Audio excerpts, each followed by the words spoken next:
Assalamualaikum warahmatullahi wabarakatuh.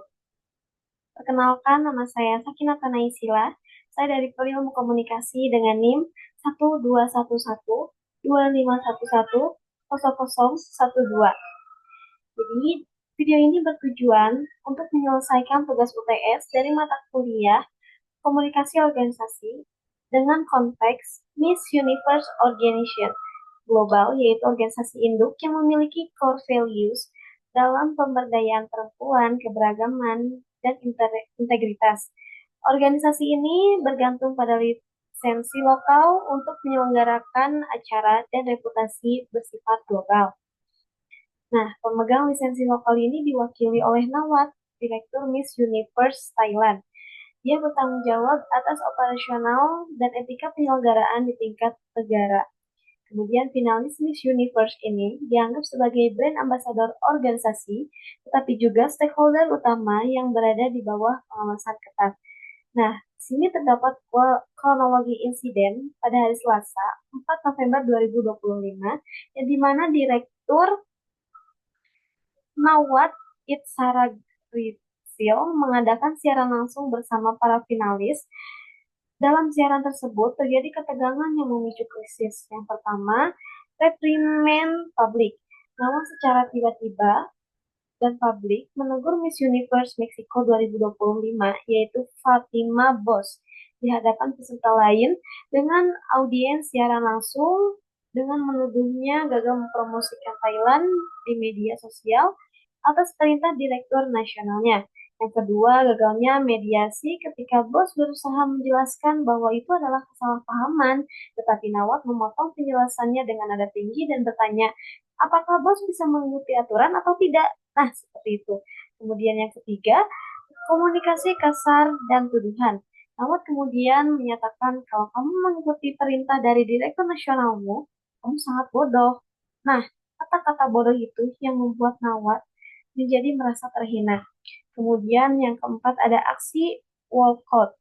Nah, aksi ini dilakukan oleh bos karena dia merasa martabatnya sudah direndahkan dan diikuti oleh kontestan lainnya yaitu Miss Universe Kanada, Armenia, Palestina, dan masih banyak lagi sebagai bentuk solidaritas. Kemudian yang kelima adalah respon organisasi pusat. Setelah insiden ini viral, Presiden MUO Global, Tau Roka, merilis pernyataan 24 jam kemudian, yaitu pada hari Rabu, 5 November 2025, menyebutkan tindakan Nawat itu tidak dapat diterima dan mengumumkan pembatasan keterlibatannya. Kemudian yang keenam, klarifikasi kontradiktif. Nawat menyampaikan permintaan maafnya kepada publik, mengklaim bahwa dirinya berada di bawah tekanan, tetapi kemudian di konferensi pers yang terpisah, membantah telah menggunakan kata-kata bodoh yang menimbulkan keraguan publik atas ketulusan permintaan maafnya. Kemudian, dari tugas ini, ada 3 soal yang harus saya kerjakan untuk memenuhi tugas UTS. Yang pertama, analisis saluran komunikasi, yaitu nilailah keputusan Nawat menggunakan siaran langsung publik sebagai saluran untuk menegur finalis. Saluran komunikasi vertikal apa yang harus dilakukan Nawat untuk menyelesaikan masalah promosi ini secara efektif dan etis sebelum melakukan konfrontasi publik. Nah, untuk jawaban yang nomor satu ini, menggunakan siaran langsung untuk menegur finalis seperti yang dilakukan Nawat sebenarnya bukan pilihan yang tepat, teman-teman.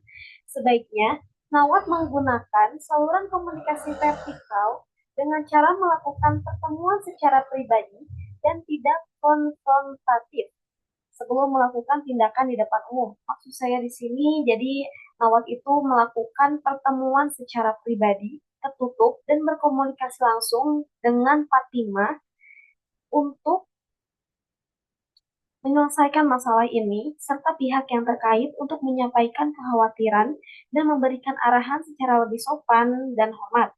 Dengan cara inilah masalah bisa diselesaikan dengan cara yang lebih efektif dan etis, tanpa merendahkan martabat finalis di depan banyak orang yang justru bisa memperburuk citra organisasi dan menimbulkan konflik yang lebih besar lagi.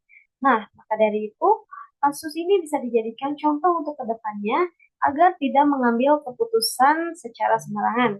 Kemudian untuk soal yang kedua ada etika dan ton kepemimpinan, yaitu jelaskan dampak komunikasi yang merendahkan seperti tuduhan bodoh atau merugikan yang diucapkan oleh seorang pemimpin organisasi terhadap moral, motivasi, dan martabat stakeholder finalis.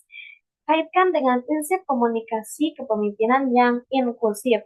Nah, untuk jawaban yang nomor dua ini adalah menggunakan kata-kata kasar dan merendahkan seperti bodoh atau merugikan oleh seorang pemimpin sangatlah berdampak buruk terhadap moral dan motivasi orang-orang yang terlibat, terutama pada para finalis.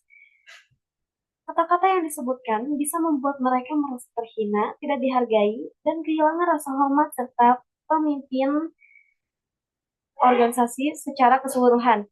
Dari kasus ini juga bisa saja menurunkan kepercayaan diri mereka dan membuat mereka merasa tidak aman dalam lingkungan kerja ataupun kompetisi tersebut. Selain itu, sikap seperti melanggar prinsip komunikasi kepemimpinan yang inklusif yang seharusnya mendorong rasa hormat, empati, dan keterlibatan semua pihak secara adil dan terbuka. Dari kasus ini, justru pemimpin ini tidak menunjukkan sifat yang inklusif, seperti menunjukkan kata-kata kasar, bisa saja memicu rasa tidak nyaman, ketidakpuasan, bahkan konflik di antara semua pihak yang akhirnya merusak citra organisasi dan merugikan semua yang terlibat. Nah, untuk soal yang terakhir yaitu ada bottom up feedback, yaitu aksi walkout. Nah, analisis aksi walkout sebagai bentuk komunikasi bottom up, mengapa tindakan nonverbal ini menjadi saluran feedback yang paling efektif dalam konteks krisis ini, dan pesan apa yang berhasil disampaikan oleh para finalis pada manajemen MOO. Untuk jawaban dari soal nomor 3 ini, aksi walkout yang dilakukan oleh para finalis seperti Miss Mexico dan beberapa finalis lainnya merupakan bentuk komunikasi bottom up yang sangat kuat dan efektif dalam situasi krisis ini. Kenapa? Karena mereka menggunakan bahasa tubuh yang tidak langsung sebagai cara mereka untuk menyampaikan ketidaksetujuan dan ketidakpuasan mereka terhadap perilaku Nawat.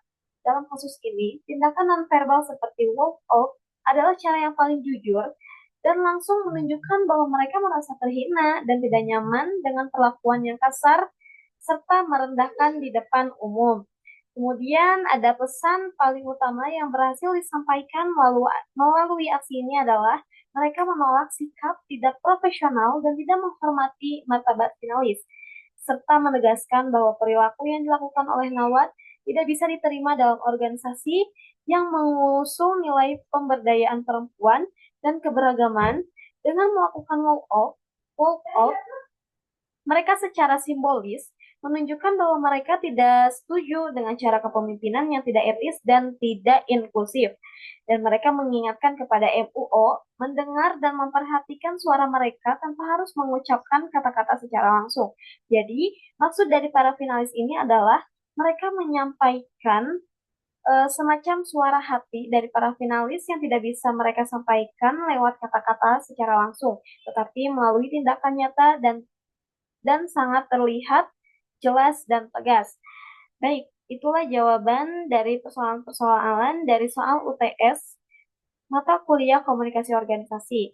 Mohon maaf bila ada penyampaian kata-kata yang mungkin kurang mengenakan atau kurang jelas. Terima kasih atas perhatiannya. Wassalamualaikum warahmatullahi wabarakatuh.